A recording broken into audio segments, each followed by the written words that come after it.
What's up, peeps? This is Todd and welcome back to my show. Today, I'm going to go over one of my favorite tax shelters, which of course is an HSA account. If that sounds good, let's hop into it. Now, if any of you guys are new here, we do something fun on Fridays where every Friday that I post a video, I wear a silly hat. For today's hat, I got a pretty darn good one.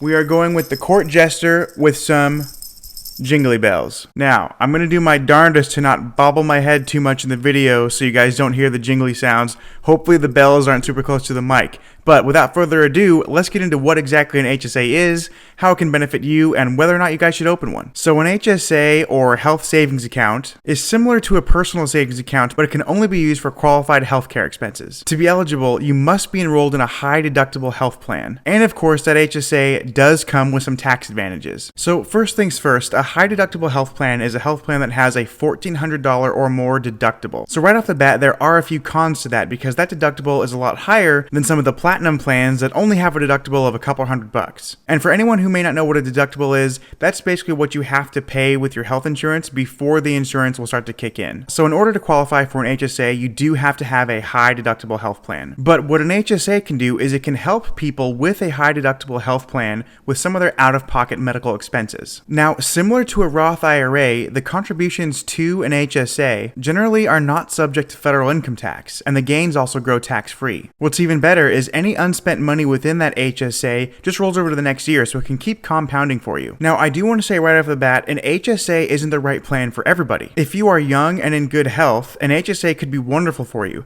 But if you're the type of person that needs to go to the doctor quite a bit, then you probably want a plan with a much lower deductible, and therefore an HSA won't be right for you. But if you don't go to the doctor very frequently, if you're young, if you're healthy, if you're in shape, an HSA could be a great way to save some money on health insurance and also build another tax-deferred account that will help you in retirement. Now, for 2020, an individual can contribute $3,550 per year to an HSA, and a married couple can contribute $7,100 to an HSA. So pretty immediately, there are some benefits for you. Let's say you are a single person and you make $60,000 per year.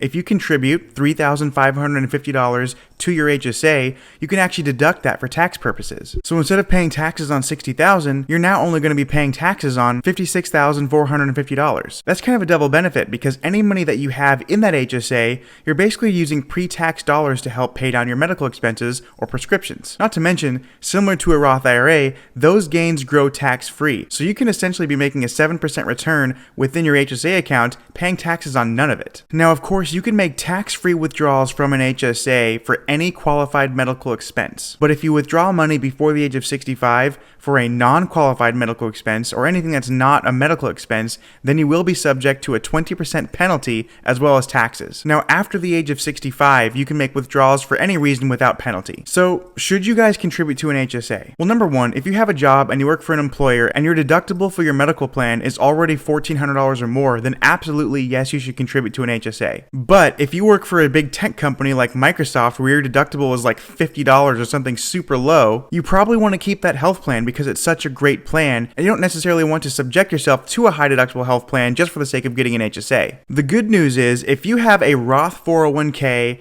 a Roth IRA, and an HSA plan, when it's all said and done, you can pretty much be putting up to about $30,000 per year into these accounts, which of course you can deduct for tax purposes and the gains grow tax-free. But before anybody goes out there and opens up an HSA account, just remember you do have to have a high deductible health plan, and that might not be what's best for you and your family. It really just depends. Well, that is pretty much it for this video, and I will see you guys in the next one. Peace.